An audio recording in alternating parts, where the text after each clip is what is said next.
Hey guys, it's Dr. Rick and welcome to another Functional Fitness Friday. Last week's video on shallow water running got a lot of questions as well as some comments, so I thought I would go over those today. And the two most common ones that I got were about footwear as well as technique. So as far as footwear, the question was, why isn't the athlete wearing water shoes? So if we look at that Master Spa soft tread flooring system, it's somewhat padded and it's almost anti-slip, so no need for water shoes in that spa. And also I really like working with athletes or clients barefooted as well, because the ground is going to give that foot a lot of proprioceptive feedback, as well as it's going to help strengthen those intrinsic muscles that all of us need. And the other question was about technique. So why is not the athlete doing the proper heel to toe pattern that is the way to teach shallow water running? So if we look at running mechanics, and we look at the literature, there's obviously runners who are heel strikers. There's runners who are midfoot strikers. There's runners who are forefoot strikers. So not everybody just strikes the heel when they run.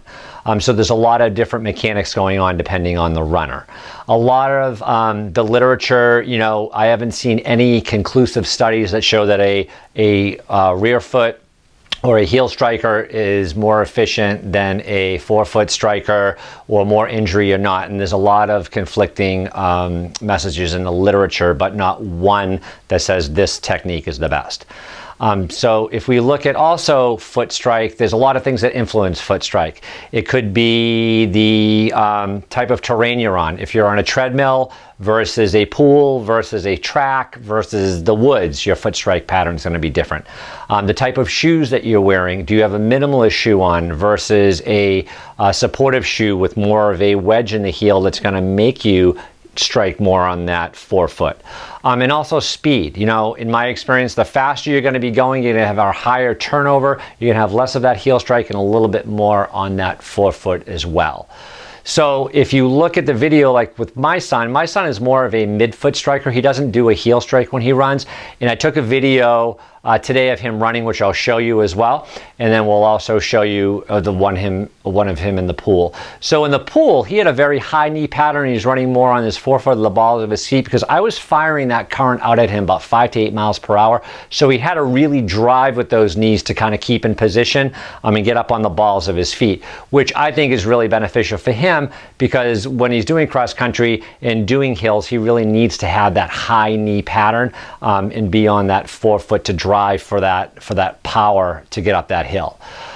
So a lot of different mechanics going on, and a lot of times the same athlete has different foot patterns. So I appreciate all the questions. Take home message is, when you're looking at your athletes or anybody, make sure you do a proper screening, right? So look at their mobility, stability, patterning. When you're looking at runners, make sure you know what kind of foot striker they are, because I would hate to use that one-size-fits-all philosophy, because you learned it so many years ago at a course and they said do a heel-to-toe pattern when that athlete might not even touch the heel on the ground when they run. So you also want to consider your athlete and look at them as well.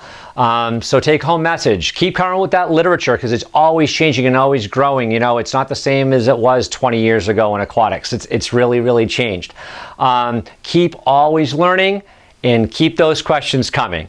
So I really appreciate all the feedback. I'll let you check out the 2 videos of land and water running of my son, and feedback appreciated. Rick McAvoy, Aquatics.com for any great aquatic education. We'll see you next Friday. Have a great weekend and enjoy the video.